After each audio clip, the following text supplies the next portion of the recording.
If you've ever wished you had a podcasting pro with nearly a decade of experience whispering growth secrets into your ear, that's exactly what you'll get when you tune into Podcast Growth Tools with me, your host, Kylie Chandler. This is the ultimate show for you if you're ready to grow your podcast audience, skyrocket engagement, and turn your show into a traffic-driving, list-building powerhouse. I've been in the podcasting world since 2015, helping creators like Amy Porterfield grow their shows to over 1 million downloads a month.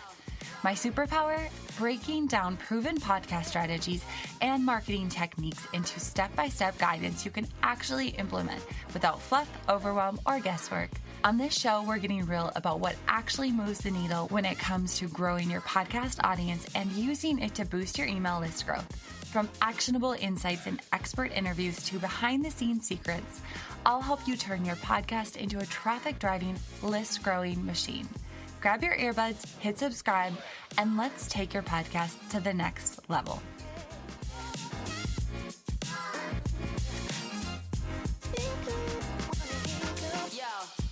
Welcome back to the show. Okay, this might be a couple weeks out, but have you guys seen the trend on Instagram all about propaganda? Like, I'm not falling for this propaganda.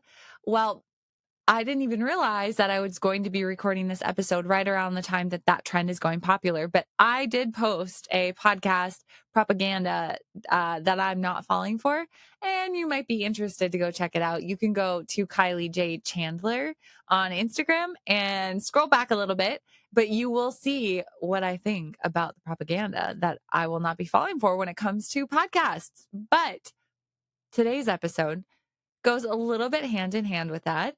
I think you might find it interesting. We're going to talk all about myths that I think we can ignore and overcome as an industry. Because here's something, a couple things I'll share with you.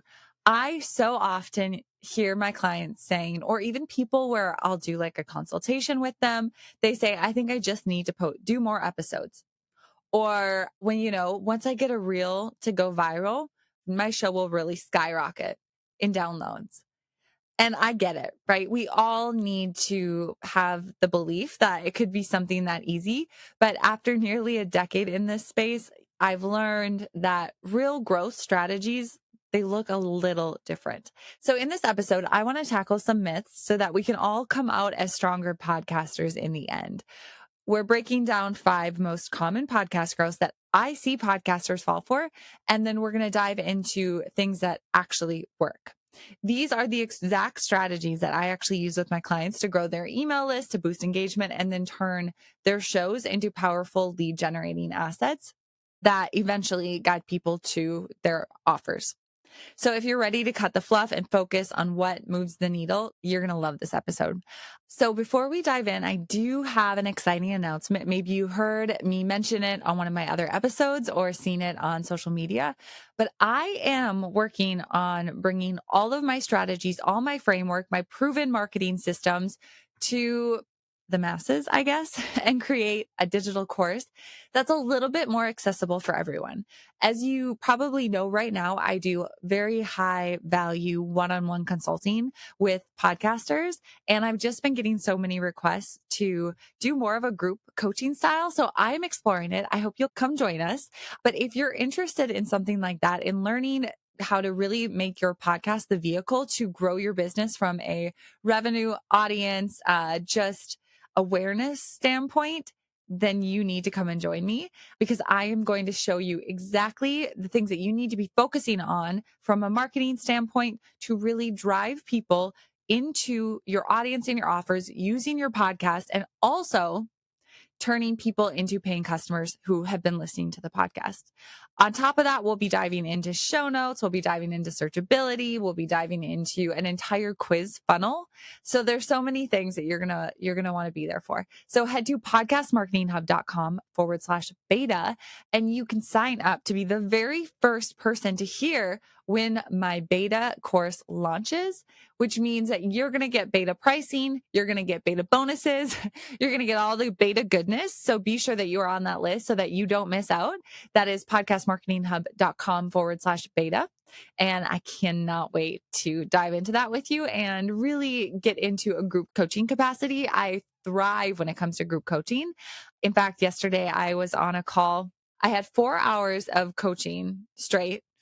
So like one-on-one coaching with teams and things like that. And then I went into doing a group coaching for Kathy Heller's podcast accelerator, and they were cracking me up. They're like, El Fuego on fire. You need to go do 4 hours of coaching before you get to us. Like, it was just such good energy. We had such transformative conversations and strategies, and it was awesome. So, anyways, all that to say, get your butt over to sign up for my beta list so that you know when I'm going live, because I love being in that type of capacity. I think the energy is really great. I also just feel as podcasters, having community is really important. So even if you have a team, you would be still a great candidate to be part of that beta launch. Just to give you a little hint, I'm still figuring out the details, but I am strongly considering having part of that beta launch be where you get to meet with me or someone on a weekly basis for like 20 minutes or every other week. So it's going to be pretty high touch, even though it's still considered like a group coaching type capacity. So anyways, you don't want to miss out. Again, podcastmarketinghub.com/beta. All right, let's talk about these myths. The first one is that more episodes equals more growth. Not entirely true.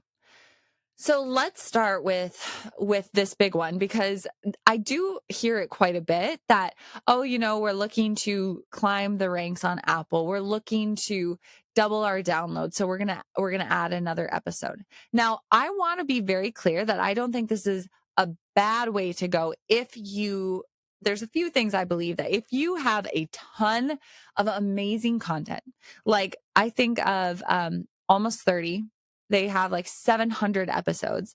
And then they started a second podcast altogether called Morning something. Oops, I'm forgetting. But anyways, if you are somebody who has a massive backlog of episodes, and it's like, they're so good, there's so many juicy nuggets, and you have the team and the time and the support to go back and repurpose those episodes into something new, I do feel like doing that could potentially be really, really beneficial for your audience.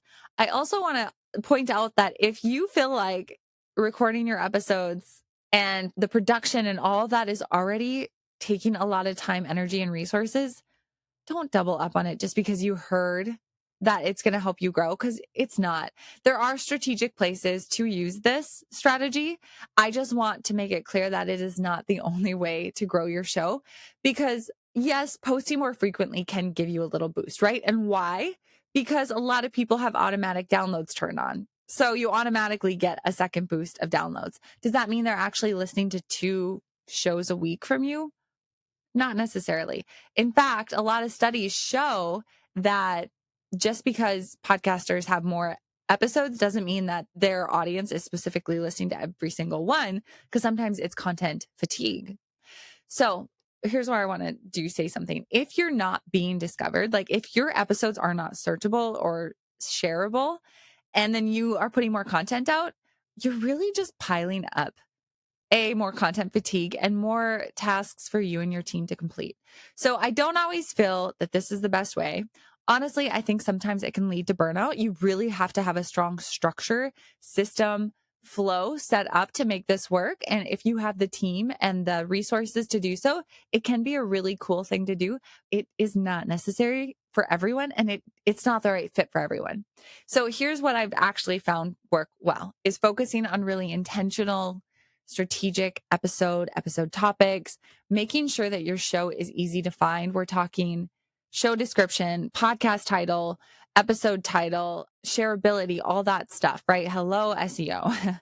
And then prioritizing promotion, because great content wants and deserves to be seen. So that means using one episode to repurpose as much as you possibly can. All right, let's talk about myth number 2, and that's going viral on social media.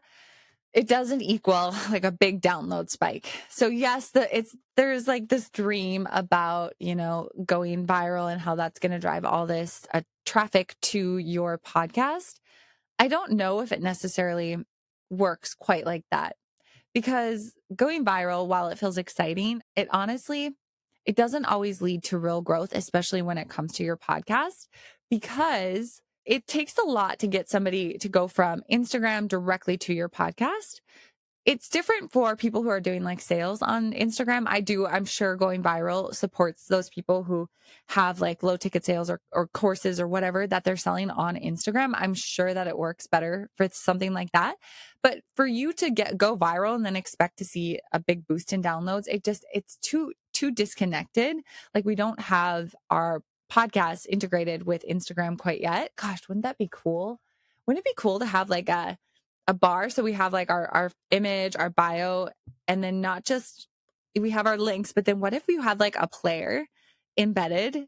This is a brilliant idea. And I honestly think we should do that. That would be so cool. Anyways, here's what I have found work is showing up consistently with valuable content that you can repurpose, whether it be on social media, whether you do repurpose across your multiple channels. So even in your newsletter and on Pinterest, which isn't considered social media. So the other thing is guiding people with really clear, simple CTAs, calls to action. Like if you want more, go to XYZ. I created a lead magnet that goes hand in hand with this episode, something really juicy. Or like me, I shared about the beta launch earlier, and that was my call to action for you guys to, if that is something that, aligns or sparks interest for you, then I really encourage you to go sign up for it, right? So giving them very clear, simple call to actions in the show, that's going to be really powerful. And then the other piece is just focus on connection and building connection through your podcast and even when you share it on social media. So when you can really focus on building connection and creating conversation, whether it be in your DMs or it be within the comments, maybe if you're sharing about a podcast episode, that's where the real true power can happen. And I actually really love the strategy of people jumping into DMs and saying, this episode really resonated with me. Here's what I really loved about it, because it's going to give you an opportunity to create a super fan, because you can say, oh my gosh, if you loved this episode, you're also going to love this one. Here's the link to it. By the way, what other content could serve you? And so those really intimate one-on-one connections can do wonders for your podcast. So I really encourage you to lean into that and see if you can get DMs from your podcast episodes and use that to really test how things are doing and how your audience is resonating with the content that you're putting out. All right, myth number 3, that is getting on big name podcasts that this is going to like explode your growth as a podcaster. This one trips people up all the time. And it's definitely gotten me before when I've been in a seat of trying to get other people on podcasts and just going for like the big names. So here's what I will say. Getting on a big podcast is a big deal. So amazing. Congratulations.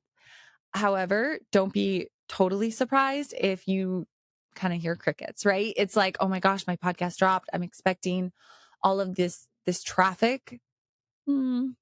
Sometimes, but very rarely, no, because these big shows have a bigger strategy, social media and promo strategy at play, and it's not always in your favor. And also, even though their audiences are big, they might not have quite the sticky or loyal listeners that maybe some of these intermediate sized podcasters do. And they don't have like this direct and intimate connection with them. And so sometimes it falls flat in that regard. So this is good news for us, right? This means that we don't have to go chasing all of the big name podcasters, but instead we can play around with getting into conversations with these podcasters who are maybe more our size or a little bit bigger, and tapping into their audience and really creating fun collaborative experiences and engaging with both their audience and your audience. And that's where I feel the magic can really happen versus going on these big name shows and they're just they have a system and you move through the system and that's how it is, versus some of these more these smaller, but maybe I don't want to say like smaller only, but intermediate size shows that they might be the ones who are doing the booking, or maybe it's just them and a teammate or two. And so there's a lot of conversation about what can be done, and you guys can come up with really cool ideas and things like that. So that's something that I've seen work much better. one other thing I'll say is that when you do just focus on these big podcasts and landing on it, you don't always get in front of the right audiences. And so when you can prioritize aligning podcasters who audiences really understand who you are, what you do, and why that's important to them, that's where you're going to see the growth. And then another thing that I want to say is showing up and serving is really where the value is. No matter how big the show is, start to think, no audience is too small. No opportunity should be overlooked, because even if they have a show that's only getting maybe 2 to 5,000 downloads a week, and I mean, we can go into all the other metrics that, we could be looking at. But if they have a smaller quote unquote audience, there are still a lot of people who would love to dip their toes into your offers. And hey, what if your offer is a big offer, right? Like it just takes one person to make it worth it. So always keep that in mind. And then lastly, when you do get opportunities to go as a guest on other people's podcasts, which I love this strategy. It's never going out of style. Make sure you have a very clear intention for a follow-up system, meaning where are you sending those listeners from their podcast, from their audience when you hop off that show? And so obviously always clear it with the podcaster first. You don't want to just like throw out, oh, by the way, come and join my XYZ. And they're like, oh, I didn't intend for you to actually share something. Like every once in a while, you'll see that, especially with bigger name podcasters. But with these more intimate podcasters who maybe have a size audience that doesn't seem as massive, but they're very loyal. They have loyal listeners, and they're usually going to be okay with you sharing something. And so make sure they're okay with it, but then be really intentional. Where are you sharing? Where are you sending them? I personally love sending them to a podcast bundle. So you still set it up as a sign up page, a landing page. So you get their email and you get their name, but then you're emailing them some of your top podcast episodes so that they can now get hooked on your show. All right. Myth number 4.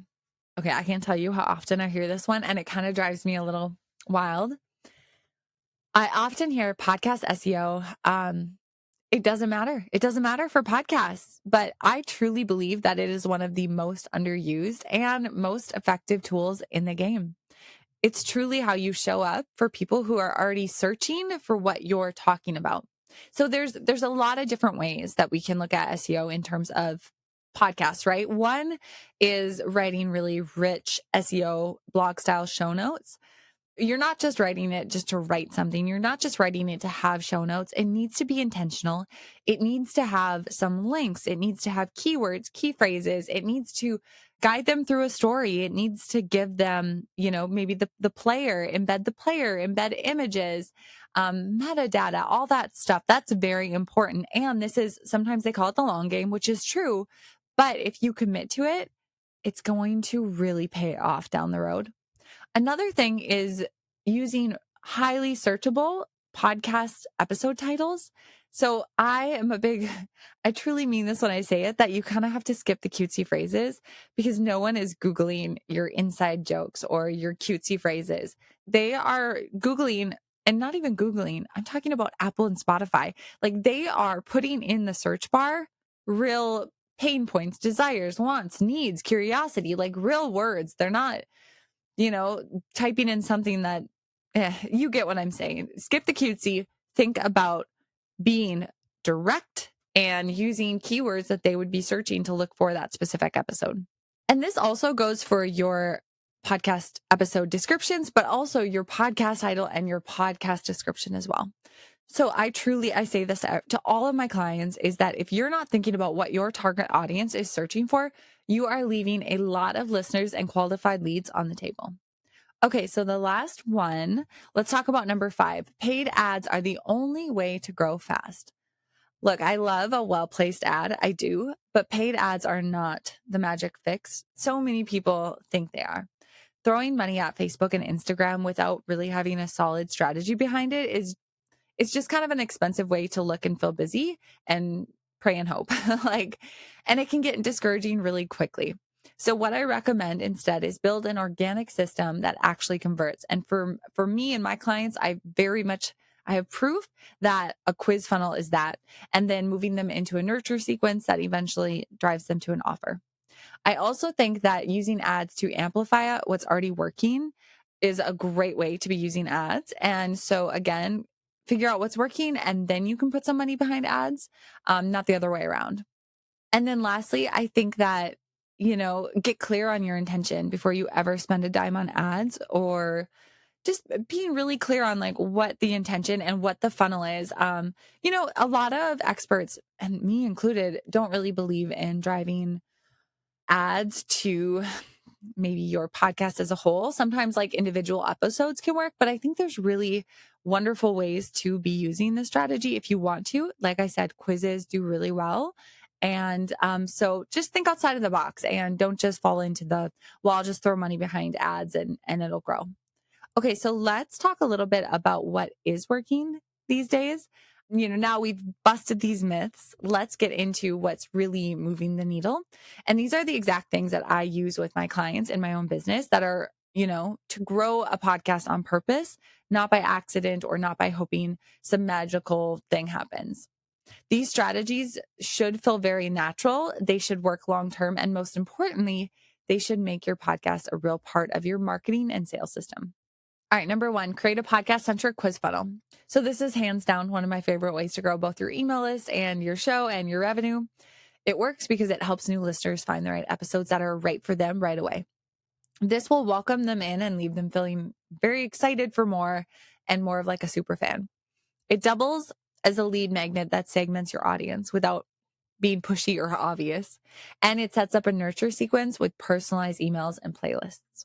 So I have some really fun client examples of how a quiz has worked out great. So with one client, we were able to generate over 15,000 qualified leads through her quiz. I've seen a couple clients get like 2,000 to 2,500 new qualified leads within a matter of a week or 2 weeks. I've also seen them generate, thousands of dollars by moving them through this nurture sequence that eventually leads to whatever evergreen offer they have available.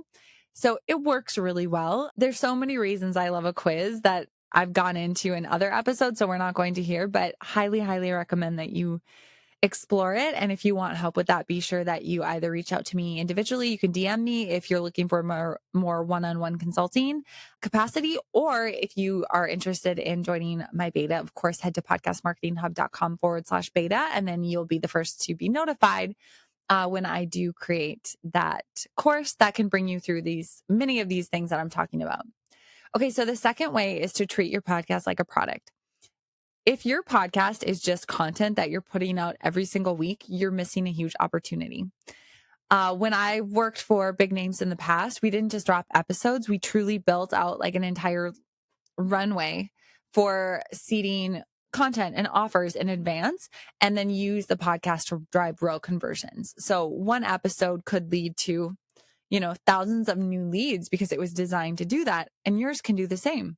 So here's what I recommend. Make sure that you're planning your episodes around your offers.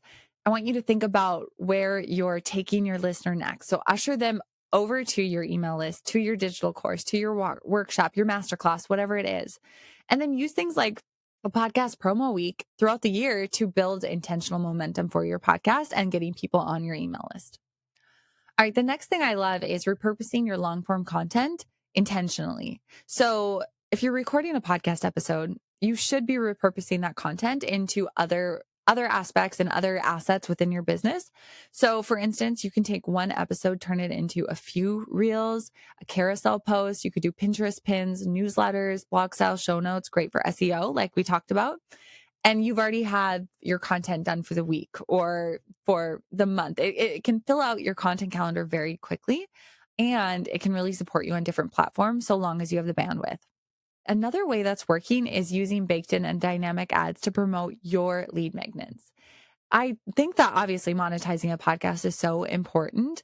However, I don't always believe that we need to be promoting other people's products to do this, right? Like sometimes affiliates and sponsors are great, and I think there's a time and place for them. But if you have something to offer, I highly recommend that you are inserting it throughout your podcast as baked in ads. If something is live, do it as a dynamic ad, or using it intentionally through a campaign and then removing it. So these work tried and true. They have. What What really drives somebody from your podcast to sign up for these though? It needs to be sexy. It needs to be juicy. It can't be blah. Like we're too busy. They're not going to type in a URL unless they need to have it. So make it juicy, be intentional. Don't just throw something together because, oh crap, I'm recording an episode and I need something. Okay, lastly, I highly recommend that you build a strong pre-launch podcast plan. So this really is intentional for people who do a launch style business. So a course or a membership or a new offer, even if you don't do necessarily like a digital course launch style business, if you are launching a new offer of any type, your podcast should be part of the plan, not an afterthought. Trust me. Use it to bridge content to shift beliefs and get listeners ready to buy. How you do this is by sharing stories. You can tackle objections. You can highlight student wins. This really makes it relatable for listeners to feel connected to you, feel nurtured. And then when you ask or give them the offer, it's a yes. So be intentional and time it out for, pre-launch, cart open, if you have a cart closed, or if it's an evergreen, all of that works. So this is really how we go from, I hope my podcast people find out about my offer and this to using the podcast to drive real revenue. So, all right, my friend, thank you for being here. I really love creating these for you. I would love to hear from you in the reviews of Apple or Spotify, what you think, how I can support you better, what topics you want to hear me talk about. If you have any questions where I can dive deeper for you on these specific things that we're sharing. And of course, if you want to be in my orbit, if you want to learn more from me in a more organized and strategic capacity and container, I would love to invite you to sign up to be the first to know about my beta launch. So you can go to podcastmarketinghub.com/beta and get signed up there. And thank you so much. I will talk to you next week.